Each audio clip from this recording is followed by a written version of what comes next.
과거의 산물인 줄 알았던 극단주의가 2018년 현재 다시 기승을 부리고 있습니다. 사실 극단주의는 과거에 존재했고 다시 안 일어날 줄 알았죠.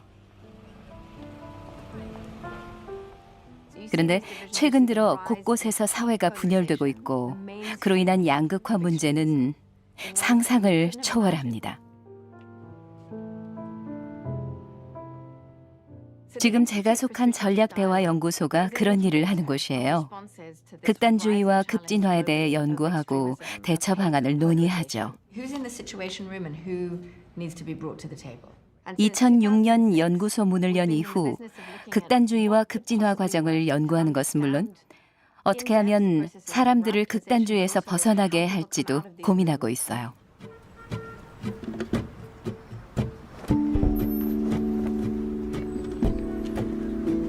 What you're known for in Philadelphia, everyone's known from what street you grew up on. You're inherently born into your gang of your neighborhood, so, and it's always that way. It's us and them.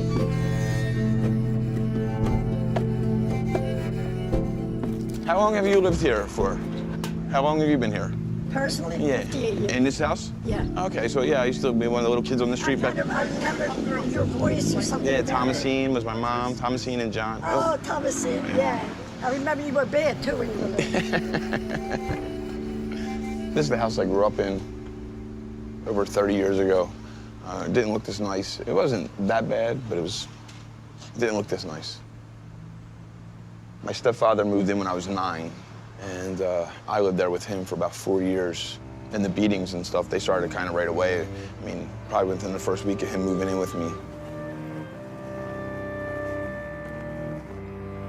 I wasn't even allowed to talk at the dinner table.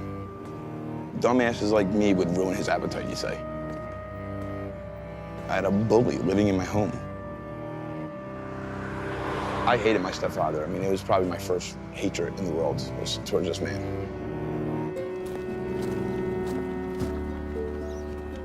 My stepfather kicked me out, so I had to go move with my dad. So I went to an all-black school in the middle of the school year.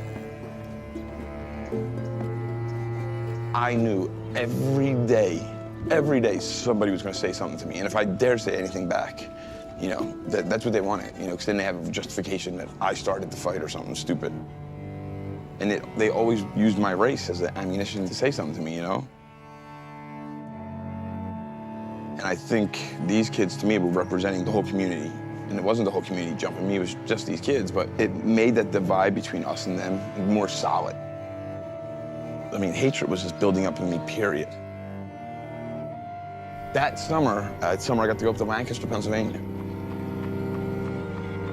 My cousin was up there, and I found my safe place. Sing ho! Sing ho! Sing ho! So when I go up to my cousin's house in Lancaster, he had like newspaper articles about neo-Nazis on his wall.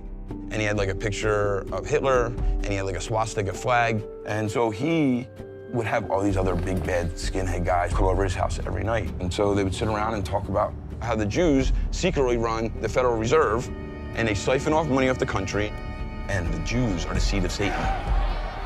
And you are the victim of that right now.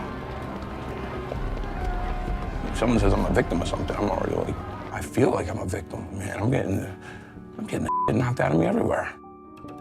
And I remember I just enjoyed every night when they all showed up, because I knew that someone was going to eventually ask me about me. Some guy slapped me in my punk rock haircut and said, "When are you going to shave this off your head, man?" So they all took me out on the back porch that night and shaved my head. And that was how I was in. 어린 나이에 급진화된 개인들의 사례를 보면 종종 트라우마를 겪은 경우가 많아요. 프랭크 밍크는 정체성 위기, 소속감 부족 등을 겪었죠. 난 누구지? 어디 소속이지? 절실하게 어딘가에 소속되고 싶었어요. 외부인들의 눈에 극단주의 단체들은 과격하고 폭력적으로 보이지만 그 안에 속한 멤버들끼리는 사랑과 지지를 보내고 가족 같은 느낌과 소속감을 줘요. The skinheads, they would always say to me, "Frank, God's telling you the truth now. He's just using me as a tool to reveal the truth to you.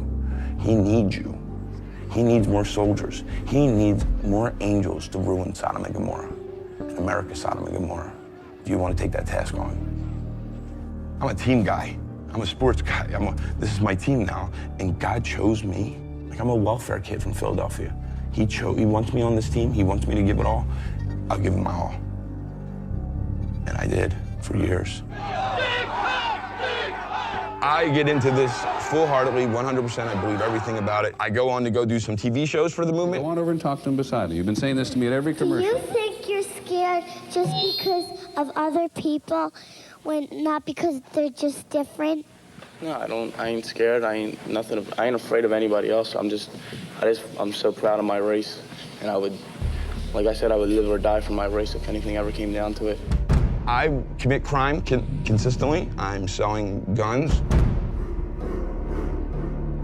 And I kidnapped one of our rivals. Let's kick your head in constantly all night till you get tired. I had heard that he was kind of trying to steal some of my new recruits, and I just couldn't have that. So I called him up around Christmas time, said we were having a Christmas party and that it's neutral, we're all cool. And he came over, and there was no party. It was just a couple of us waiting for him. Hey, they're good. I didn't think he would ever go to the cops, you know? It's part of the game. January, February, they arrested me and charged me as an adult for aggravated kidnapping. 17 years old. Plea bargain was, I believe, 3 to 5 years. It was a 3-year definite.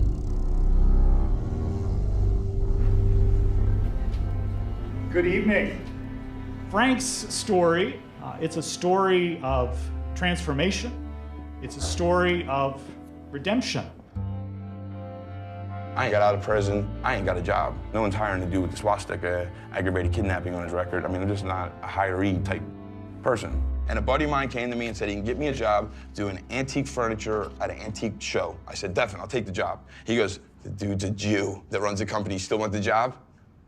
And I was like, yeah, if I don't got to talk to him and I could just work, absolutely. And he goes, oh, I told Keith all about you. Said you're some neo-Nazi dude, you just got out of the joint. He goes, he doesn't give a rat's ass what you believe, just don't break his furniture. He just was one of those guys, and he just fit every stereotype. And so, end of the weekend comes, and I think he's not gonna pay me my money.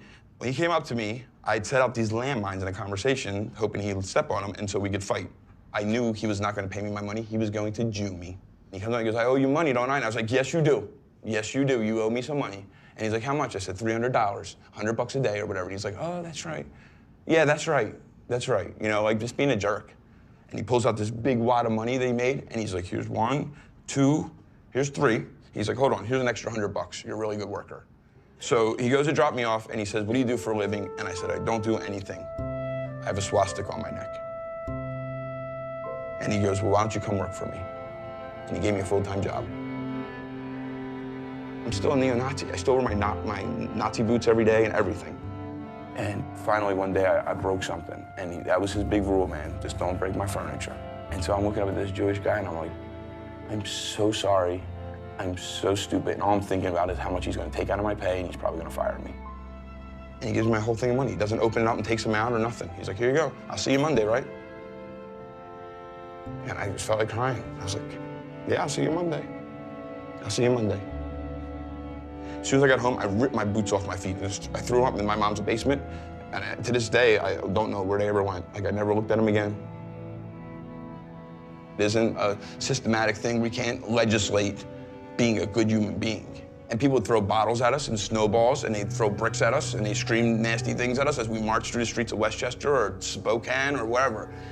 Never once did I duck a bottle and go, whoa, I better rethink my beliefs here. That doesn't happen. It doesn't work that way.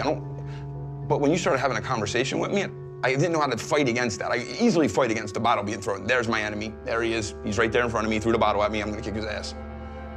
When you didn't have that interaction with me, I didn't know how to handle it. So we have to go and have those real conversations with people. I was angry, and I knew that I had a liking for violence, but I still thought that deep down inside, I thought I was a good person. I really thought that this was 100% the right thing to believe in. 과격단체에서 탈퇴해 극단주의를 내려놓는 것은 쉽지 않은 일이에요. 이런 단체들이 내세우는 이상과 목표, 사명감 같은 것들은 소속 회원들이 평소 접할 수 없는 것들이죠. 저희가 이 연구를 하면서 중점을 뒀던 점은 극단주의적 이데올로기를 믿는 사람들이 폭력적으로 변하게 되는 계기가 무엇일까입니다.